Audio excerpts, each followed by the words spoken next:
Hello, the leaves have turned, the fall has fallen, and we are back predicting an amazing November basho.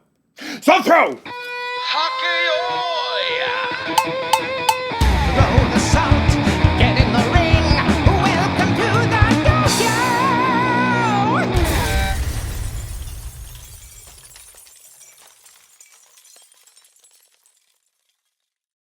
Hello and welcome to the Dohyo here on Mr. JWags channel. We are back with our Boulderer predictions for the upcoming November basho. But first, I would like to say hello to all of the new people. Since the last basho, we have gained a few hundred subscribers to bump us over the big 3,000 mark. So to all of the new people, welcome. Check out all the playlists in the archives. We're so glad you're here. And for those of you in the New York City area, come by and check out our brand new holiday show at Second City, New York, called Wreck the Halls, opening Saturday, November 23rd. All the information available at secondcity.com. All right, our very first bold prediction, the Evergreen Prediction that Atamifuji will most likely go Kyujo before the end of the tournament. This has been my most successful recurring prediction over the past year or so. I know he's gotten 2 Yusho this year, but I just don't see him returning in time to get all 15 days in, and in fact, I'm not entirely sure we're going to see him do another 15-day tournament ever. I have been wrong before, but one of these days, I am going to be right about that.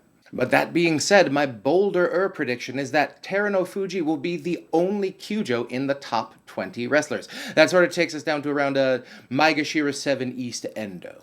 Oh yeah, I am expecting good attendance from the top rankers in this tournament. I mean, why go all the way to Kyushu if you're just going to drop out, am I right? My next bold prediction, the Joy Jin, the Maegashiras who might expect to face a Yokozuna if we had one performing in this tournament, which I don't think we're going to. But let's say Maegashiras 1 through 4 are going to get overall a winning record. I'm very excited about the makeup of this Joy. It fills me with, we have some of our young hotness favorites, Oho, Hirodo Umi, Atamifuji, but also some old favorites like Abi and Wakataka Kage. I think they are going to make a bit of noise in the Joy.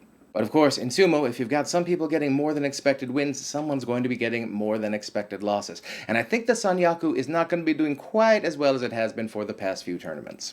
So the bolder prediction is that in the Sanyaku, we are going to get 3 non-Kyujo losing records, and one of them is going to be at least 10 losses. Yeah. That brings us to our recurring segment, 3 Up, 3 Down, where we look at the Banzai and find wrestlers who might be a little bit underranked and will do very well, or who might be a little bit overranked and will not do well in this tournament. Now, funny, we were just talking about the Sanyaku and people I didn't think were going to do well. Yeah, my first down wrestler is Komusubi Shodai. It's great to see Shodai back up in the Sanyaku.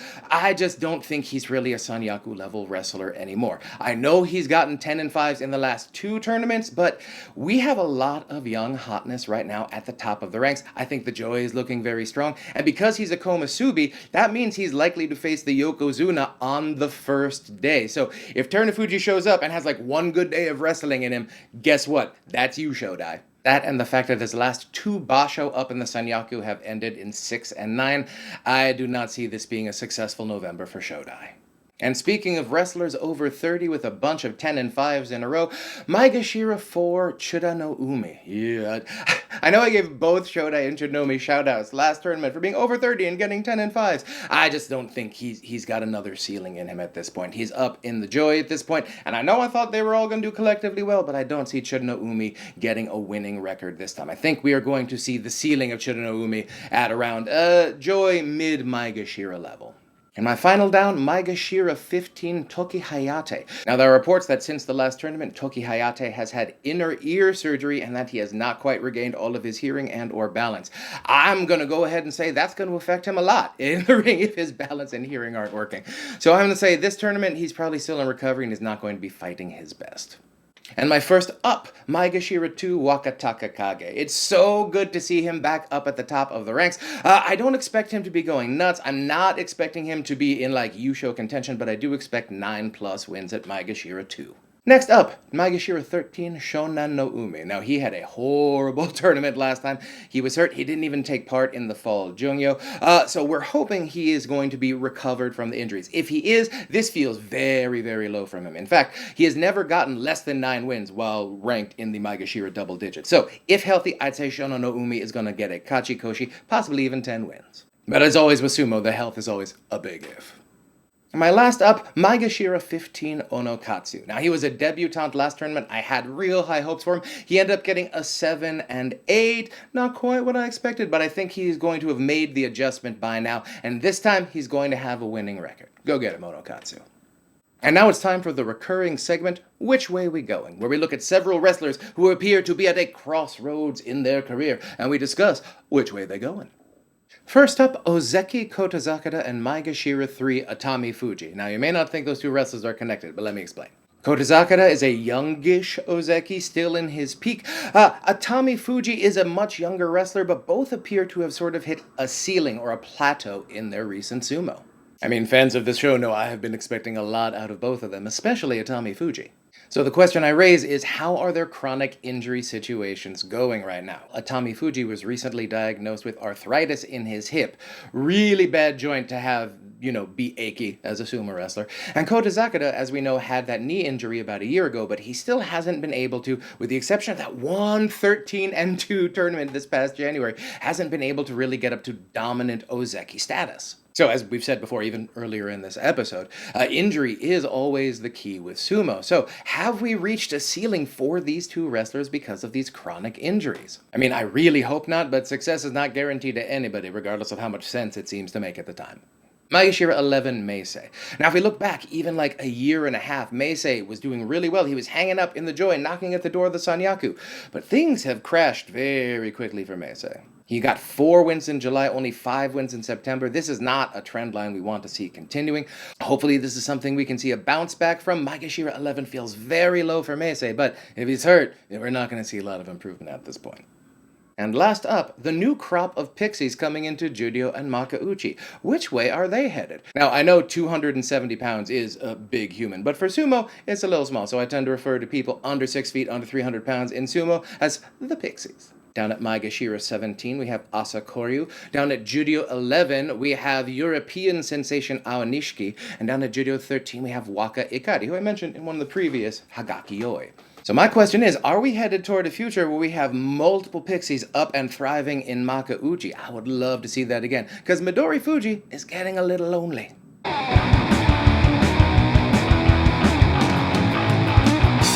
So in September, we had 8 Maegashira get double-digit wins. I don't think we're going to have that much luck in the Maegashira ranks, at least not at the top end. So I think we're going to get 5 Maegashira who get 10 wins or more. That is the bold prediction. 5 Maegashira get 10 or more wins. The bolder prediction is that Oho will not be one of them, but Takeru Fuji will be. Now, Oho is improving. He's still very young. He's starting to get Kachikoshi at the top of the ranks. I just don't see him at the point where he's going to knock out a 10-5 with the toughest possible schedule. I could see Oho getting between 7 and 9 wins, but I'm leaning more towards 7 in this tournament. Now, I know I don't have to explain who Takeru Fuji is to this fan base, but I do think he has a lot of good opportunities down at Maegashira 16 to clean up a lot of easy wins in the first week. As we recall from earlier in the year, Takeru Fuji did quite well down in the lower ranks. However, I do not think he is going to be taking everyone by surprise as he did last time. So, I'm not expecting a 13-2 victory out of him. I'm expecting him to get 10 or 11 wins this time. Still, very good, but I do not expect him to be in contention in the last few days. Next bold prediction, I believe that one of our Ozeki will go Kataban by the end of the tournament. Yeah, I know I mentioned that the Sanyaku was going to have some losing records, and I just feel between Kotozakura, Onosato, and Hoshodyu, someone is due for a bad tournament. My personal guess at this point would be Hoshodyu. He hasn't really been showing his best sumo for the past few tournaments, hoping for a turnaround, but this could be one where he gets a 6 and 9 and ends up having to prove himself again in January. The bolder prediction? Well, we have had a lot of sort of tension at the Makuuchi Judio line. I think we're going to have a little bit of a calmer tournament this time, and we will have 4 or fewer demotable records from Makuuchi in this tournament. Last tournament gave me a little bit of hope that some of our older wrestlers have a little bit more kick in them, and I don't think they're going to be moving up and down with the frequency we have seen in past tournaments. Alright, time for the Yusho pick. My bold prediction is that new Ozeki Onosato will be very tired. This is a tournament where I think he has been feasted incredibly well. It is very rare for Ozeki to win their very first tournament at the rank. I think this is going to be the last tournament for a while where I don't have Onosato as the favorite. As with Takerufuji, I see him getting 10 plus wins, but I don't see him being in contention on the last day. In fact, I'm seeing this as a tournament where one person may pull away a bit, and I think that person is current Sekiwake and hopefully future Ozeki Kirishima. I think he wins the tournament with a 13-2. I think he wins it with a little bit of distance, and we're not even worried on day 15. Yeah, Kirishima has come back from this injury. He has put all of my doubts to rest. He got a 12-3 last tournament, and I think there's at least one of those matches he could probably end up flipping the outcome to. Let us not forget, Kirishima is still under 30 and one of our best wrestlers when healthy. So I think he's going to be able to charge past Onosato this time, maybe not in the future, but this time, and regain his Ozeki status. Thank you so much for joining us here on the Dohyo. Please like and subscribe if you haven't already. That just tells YouTube that people love the Dohyo, and it'll show it to you when you return. Return to us. Stay tuned to the channel. We have all of our upcoming November coverage, including our quick strikes and the recap you're not going to want to miss. Also, all of our end-of-year episodes coming up, which I know are all of your favorites and mine. So everyone, stay safe, stay strong, stay healthy, and I will see you next time on the Dohyo.